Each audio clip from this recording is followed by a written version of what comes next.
想吃蛋糕又不想开火，那今天就做一个冰冰凉凉、超级简单的奥利奥慕斯蛋糕，一起来做吧。30克奥利奥饼干碎加20克融化的黄油，搅拌至全部吸收。4寸的圆形慕斯模具底部放上保鲜膜，用皮筋给它套住，或者用4寸的戚风模具也是可以的。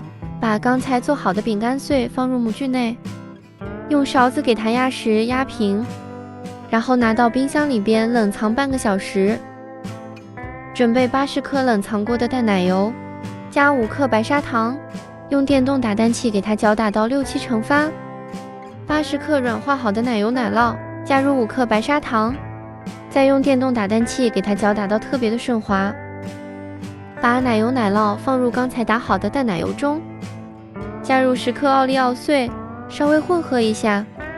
锅内加入20克纯牛奶，5克提前泡软的吉利丁片，开小火慢慢加热，直到吉利丁片全部融化，倒入刚才的淡奶油中搅打均匀。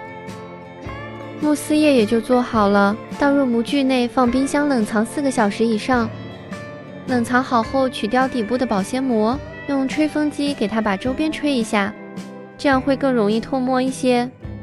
轻轻地从底部往上一推，这样很轻松的就能脱模成功了。最后再从表面放一个奥利奥饼干装饰一下，奥利奥慕斯蛋糕也就做好了，是不是超级简单呢？